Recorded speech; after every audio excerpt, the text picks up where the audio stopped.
So welcome to lesson 1.4, methods of practice and types of practice. So understand the various methods of practice, understand the various types of practice and the difference between these, and then be able to design practice schedules incorporating methods and types of practice. So as we're going through this, maybe think about when you're doing a training session, or if you're a coach in a sport, how you would set up a training session, what you would think about. Okay, so for example, methods, we have whole practice and we have part practice, okay, and these will make sense in a minute. And maybe a way to remember this is upside down is a W, that might help. Methods, whole. So whole practice, a rower would continuously perform this complete stroke sequence repeatedly, okay, focusing on the fluidity and rhythm of the entire movement rather than isolating and practicing each phase separately. As opposed to the part practice, where purely practicing one aspect of the skill, for example, just the arm action of a swimming stroke. Okay, and then you have variations of these two methods. So you might start off with whole and then move to part. For example, do a 50-meter swim with your full fluid stroke and then break it down to just the arm action. Or you might do it the opposite way around, practice, do an activity or a drill with your arms and then do 50 meters. Or you might do a whole 50-meter race, break it down into a little drill where you're focusing on one part, again, let's just say arm action, and then go back into the race and see if it's improved. And then there's progressive part, which we're going to talk about in a little bit more detail.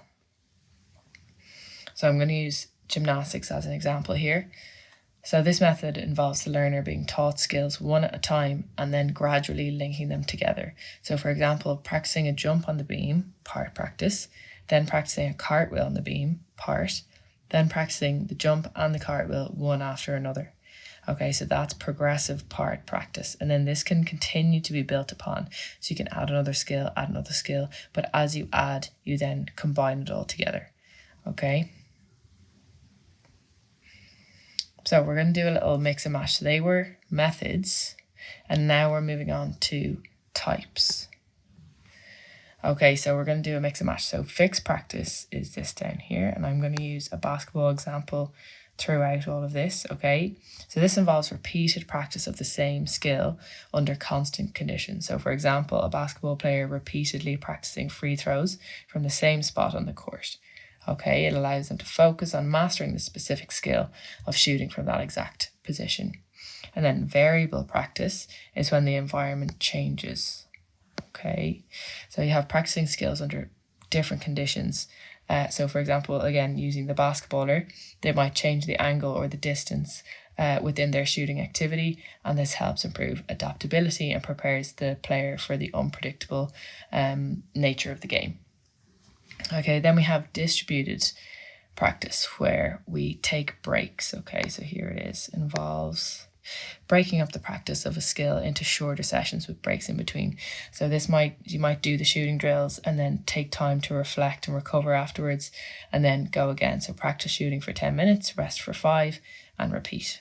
Okay, while on the other hand, you have massed practice. So that's the opposite of taking breaks. You're going to continuously practice something uninterrupted.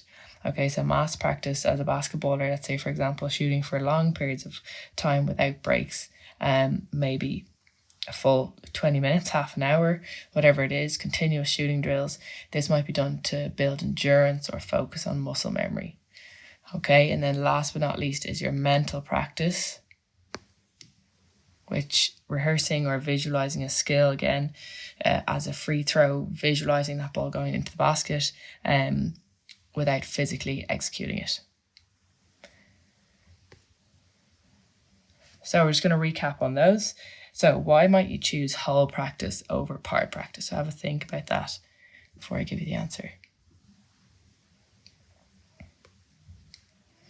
So whole practice suits simpler skills that don't easily break into parts. It helps maintain the natural sequence and fluidity of movements, and it mimics actual performance conditions, aiding in better skill transfer to real life scenarios.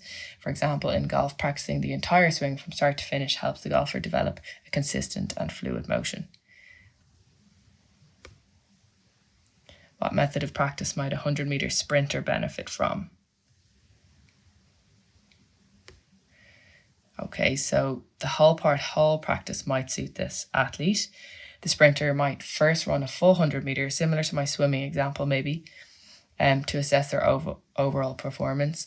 They could then focus on their starting technique, practicing explosive starts multiple times as the part practice. And then after improving that, they would return to running the entire 100 meter, ensuring that the enhanced start technique is effectively incorporated into their overall sprint, and hopefully there'll be an improvement there. So whole, then part, then whole. Choose a sport of your choice and demonstrate what types of practice might be used in a session. So I've chosen hockey. So as a hockey coach, the players will warm up and then in pairs pass the ball back and forth continuously, practicing a sweep pass. So that's a massed practice, okay, because it's continuous back and forth, might be for 5, 6, 7 minutes. Okay, the players will then play in a 4v4 possession game using various skills and passes in a changing environment. So that's the variable practice. Then short corners will then be practiced, but with rests in between each attempt to analyse and reset and maybe rotate positions, and that's distributed practice. Okay, so you could go into more detail there if you want, but that's it gives 3 good examples there. Of types of practice. Okay, you could make it longer if you wanted. So just to recap, we've understood the various methods of practice, and if you turn M upside down, you will get a W.